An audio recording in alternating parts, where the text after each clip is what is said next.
Every town has its tragedies. On February 2nd, 1943, Bedford, Virginia was the site of one such tragedy.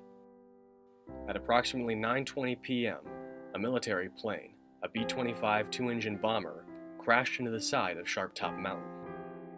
The plane was roughly 53 feet long, over 16 feet tall, had a wingspan of over 67 feet, and weighed 35,000 pounds.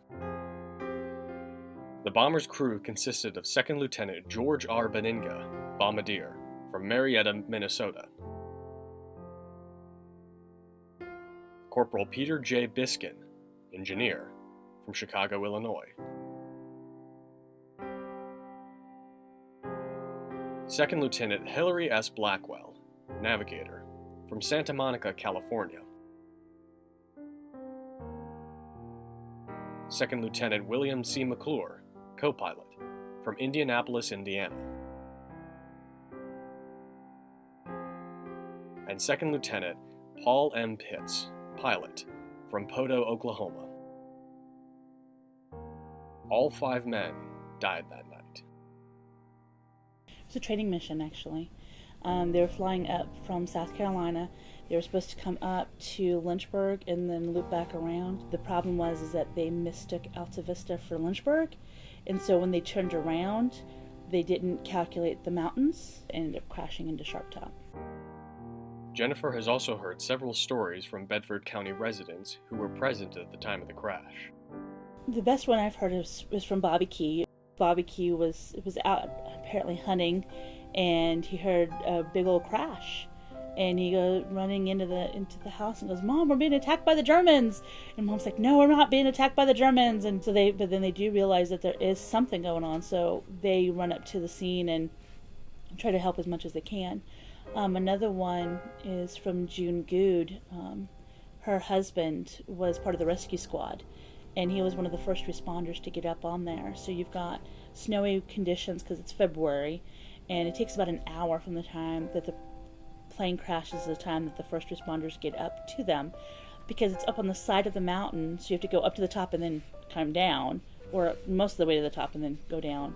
And what she was describing was that you could just smell the burning flesh, and by that time it was just a big mess.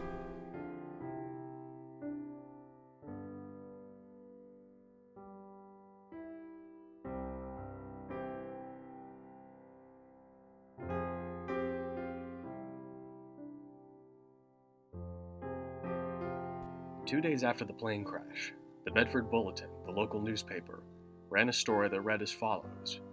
All the bodies were cruelly crushed and mangled. Some were dismembered, and one of the searchers who stayed at the scene until 10 o'clock Wednesday morning said that the head of one of the men had not been found when he left. Pieces of the B-25 still remain on Sharp Top to this day. Scattered down one steep side of the mountain, the crash site can be a difficult place to find, and even more difficult to navigate. Traveling to the crash site, one will have to hold on to tree limbs and rocks just to keep from falling down the mountainside.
Some who have visited the crash site try not to publicize its exact location, out of respect for those who lost their lives, while others have carved their initials into pieces of the plane's wreckage, or have stolen pieces of what's left.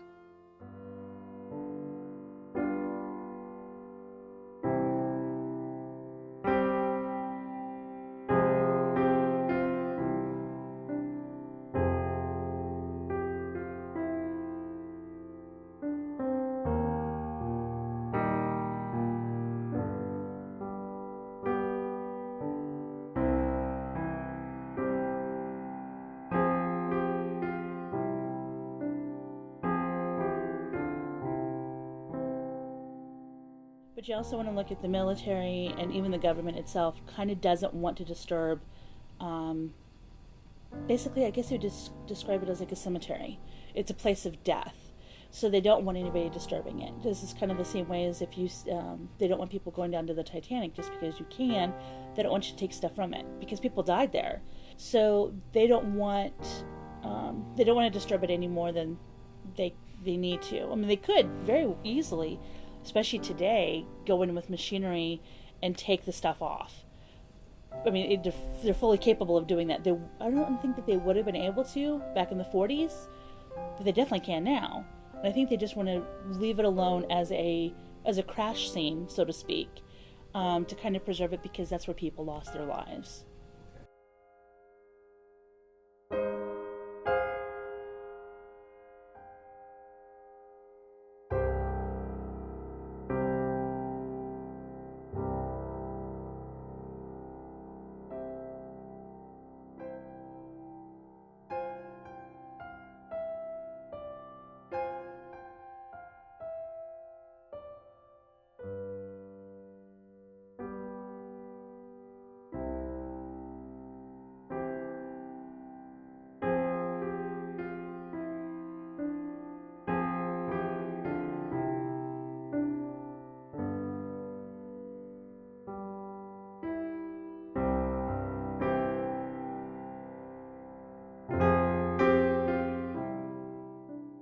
Located near the crash site is a plaque which reads, in part, "This memorial is erected on the crash site in memory of the 5 brave airmen who lost their lives in the service of their country." With a quote from Ernie Pyle reading, "In solemn salute to those thousands of our comrades, great brave men that they were, for whom there will be no homecoming.